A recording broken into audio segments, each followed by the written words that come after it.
بسم الله الرحمن الرحیم. دوریان کمپیوټر اینډ آنلاین ټیکنیکل یوټیوب چینل ته درته ښه راغلاست وه. خدای دې وکړي چې روغ او جوړ ووایي.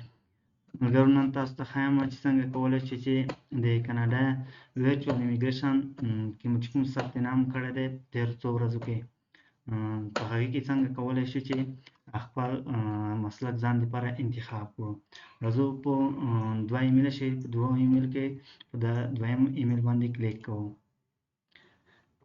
راځم لاندې خواته دلته یو لینک اچولی دی چې د ویر په نوم دی، په دې باندې کلیک کوو.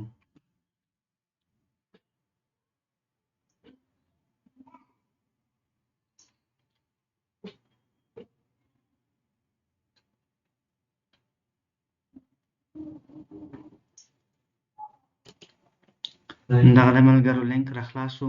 اوس راځو دلته لګین کیږو، په لګین باندې کلیک کوو. دلته به تاسو کوم ایمیل چې د ثبت نام په وخت کې داخل کړی و هغه ایمیل به بیا دوباره دلته داخل کړئ. مثلا د خپل ایمیل داخلوم.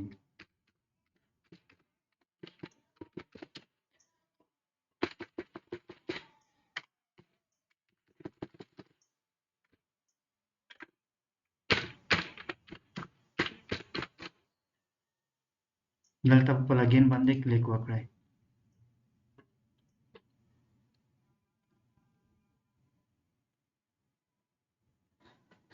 دغه سایټ را خلاص شولو. په دې ځای کې به تاسې دلته لیکلی چې کلیک ټو انټر، په دې باندې به کلیک وکړئ.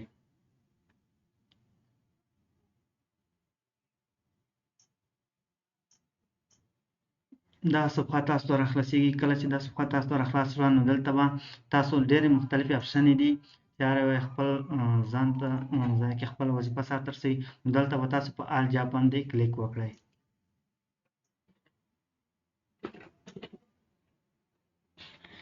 کله مو چې په آل جاب باندې کلیک وکړو دلته به تاسو د خپل ځان لپاره د خپلې خوښې کومه وظیفه مو چې په سی وي کې د ځان لپاره انتخاب کړې وه هماغه مسلک به دلته هم د ځان لپاره انتخاب کړئ. مثلا زه راځم د مثال په ډول دلته ډیلیوري ډرایور لیکلی دی، مثلا په دې باندې کلیک کوم.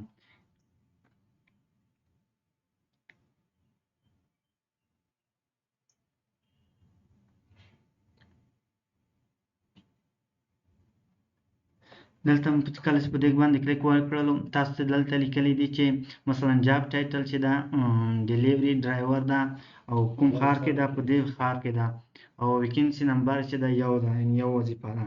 نو دلته به تاسو راشئ دې ځای نه هم کولی شئ چې اپلای فار دیس جاب باندې کلیک وکړئ او د پلان د ځای کې هم لیکلی دي چې اپلای فار دیس جاب، په دې باندې به کلیک وکړئ. کله مو چې په دې باندې کلیک وکړو تاسو ته یو میسیج درکوي چې تھینکس فار یور رجسټریشن.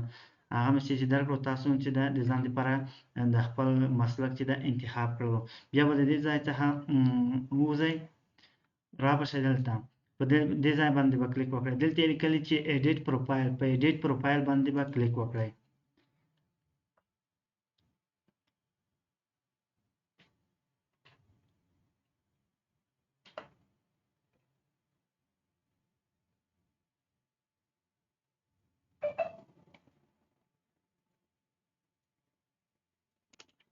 دغه د ملګرو ماته ایډیټ پروفایل راواړولو.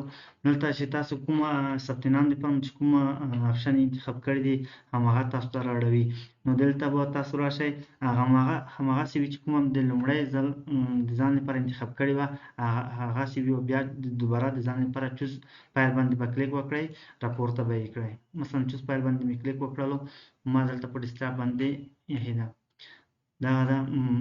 دا سی وي ده ما د ځان لپاره انتخاب کړې ده، اوپن کوم یې. کله مې چې دا اوپن کړه تاسو به راشئ په سیو باندې به کلیک وکړئ. کله مو چې په سیو باندې کلیک وکړلو نو تاسو ته یو ایمیل درځي، د همغې لارې به تاسو د ځان لپاره هغه د کوم مسلک چې ځان لپاره انتخاب کړو هماغه به د تاسو لپاره انتخاب شوی وي. د لیدو څخه مو